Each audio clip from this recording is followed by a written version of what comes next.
Hello, I'm Dan Rogers. Today we are back with Mayor Cole Stanley, the mayor of Amarillo. Cole, welcome. Good afternoon. Happy New Year to you there, Dan. Yeah, I guess it's a first working day of the new year. Quarter century club. We made it to 2025. That's a long ways. Went by fast, right? Yeah, it just seemed like it was yesterday and it was 2020 or 2000 when the whole world was going to end because of Y2K. Y2K was a couple weeks ago. I think I'm still running some of those computers they said wouldn't work. We'll see how many checks I still sign with 24 on it. Yeah. I think it'll take a week or so. Yeah, that's always. Well, you're one of the few people left that still sign checks. Yeah, unfortunately, I sign more of the front of them than I do the back of them. Seems like all the money's going out. Yeah, that's the way it is with me, for sure. Yeah. I think all business people have that. Feels like it. Especially with property taxes coming due. January, you got to get those turned in. We need those taxes for sure. So we're managing that money pretty well though down there. Well, here you all have been doing pretty good with the taxpayers' money that you've been able to save the citizens a lot of money and give the police department a good raise. And what about the fire department? So last time I was on, we were able to do a good update, and we had said sworn officers, on average, each sworn officer got a $10,000 pay increase, which is phenomenal. It took those police officers from roughly $60,000 to $70,000 pay scale. Our retention now is much better, roughly 20% improvement. But what we did was at council, we did that for all sworn officers. So that includes our fire department as well. And so fire department, and then those that are badged in, fire marshals and our marshals departments got that pay increase. And so just so many improvements, I'd say, over the last year. Usually you want to get 3 or 4 things done, and I feel like this council has gotten 40 things done. And so that is one big victory that we've taken on right there, and being able to pay those guys, our local heroes, the right amount of money to get them in a job where they can take care of their family and they can work a job and prioritize it that way. So all the way across the board, that $10,000 pay increase. So you're paying them what they're worth and getting good people. We have benefits the whole community. Yes, sir. We're fully staffed over at the fire department the last time I checked. And so our fire marshal's office is doing better now. They're underneath the fire department. There for a little while, they were kind of out on their own. And so now that we've got that back in alignment, I think you'll see a better customer service, and it'll be a little more streamlined in dealing with some of those regulatory controls that you need to make sure you're building a safe community and living in a safe community. But it does function better when it's under our fire chief. And so this council saw the wisdom in that, and staff was able to work that together. So what was the deal with the fire marshals there for a while? Why were they out wandering around with no supervision? So the previous council and mayor had them separated, and they kind of pulled them off on their own. And so for the reasoning, I don't know. It was before I'd gotten there.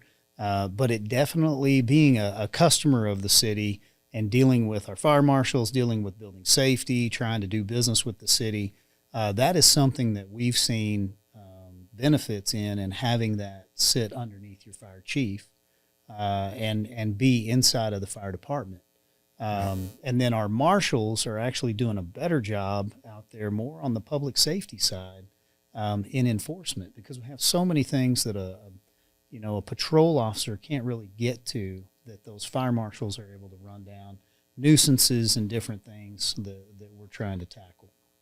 So I'm trying to get my mind around what the actual role of the fire marshal is. It used to be, I thought, is that like if you had a fire, right, the fire department would show up, the fire marshals would show up, and they're licensed peace officers. And the reason was that people panic and do weird things, and when you have a fire and they're trying to run back in the house, the fire marshals were there to kind of restrain them and keep them from hurting themselves or somebody else.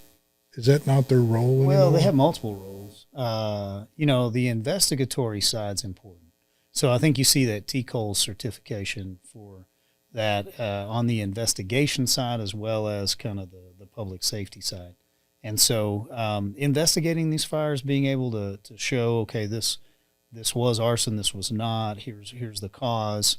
And then a lot of it overlaps building safety. So when you're submitting a building, you have occupancy loads. We now have that branch that's looking at everything from your fire lane.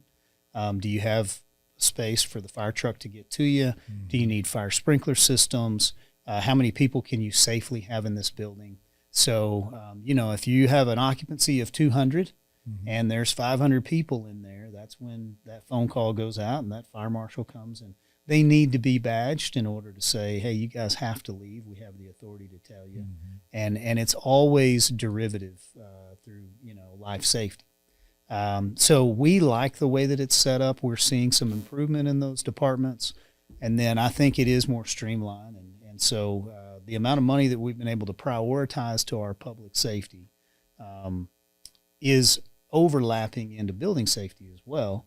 And that helps us on the business side. Now we can see that we are functioning better with our building community, with our developers, with our business community as well, because we're all trying to live and make a living here. And you've got to have a city that understands you're the customer. Mm-hmm. And I think this council's put that forward in a vision, and the staff's running that out for us. Well, that sounds like a really logical place for the fire marshals to be, is in the fire department. I think in most cities it's that way. I'm not real sure how we got off on the other side, but definitely in putting that back in alignment, we've seen some benefits. Well, I think that'll benefit everybody. Yeah, that's good. So you've got the fire department pretty much headed in the right direction. Fire department looks good. Building a new fire station, this next year, and so council's already tried to appropriate funds for that, and so that'll help us all on those insurance ratings, making sure that we don't outgrow the coverage that we have, and then that added roughly 20 positions for that, and so we've got them through the academy, and those guys are already on the truck, and they'll be ready, and then the other thing we're trying to do is we're trying to lease that apparatus. I don't know, 5-6 years ago, a fire truck cost $700,000. Yeah. Now a fire truck costs $1.6 million. And so it's just ridiculous how expensive it is. So staff has done a really good job in going through a leasing program. Let's see what we can lease these vehicles that we really need to turn back in 5 to 10 years anyway. Yeah. And so paying cash out of the budget versus putting that in a lease should give us some latitude in managing your dollars well. And really the equity's not there. It's not an asset you can own long term, so the lease makes sense, and we're looking at that. So everything hitting on all cylinders over there. It's looking really good. I guess these are really just pumping trucks, right? They don't really hold much water. They carry water. I couldn't tell you how many thousand gallons. I think they only carry a few hundred gallons. Yeah. But they're mainly a pump to hook into the. They do, and those fire hydrants. Those fire hydrants are important. Pressure and then, it up. We've got trucks, we've got ladders, we've got the big long ladder, we've got some other emergency, the ambulance. So if anything were to happen on I-40 that was like a 20-car pileup, you've got everything you need medical. And then those guys are highly trained. They run a fantastic academy. Mm-hmm. And everybody what we're really trying to build is that core value of when we say local hero, we mean it. You're a public servant, and you're giving your life to serve those around you. And in those particular fields, it's at there's an element of danger. I mean, you may run into that burning building and not run out. And so being able to take care of those guys, prioritize them, and build that morale has been important. I guess people think, well, I don't hear too much about fires, but they don't think about all the accidents, automobile wrecks. They're almost always the first ones to respond. Those guys are there quick.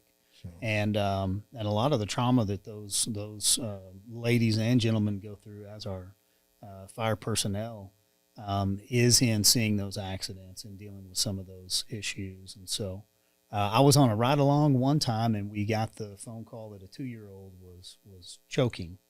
And so when we had gotten there, thank the good Lord, they had already dislodged it. But you could see there was a different look on those firemen's face when they knew that was the call, because you don't know, that may be the phone call that you take and you show up and here you have this fatality, and especially when it's a child. So it's a different line of work, and I think it's a calling, and we esteem those individuals that are willing to do it for us.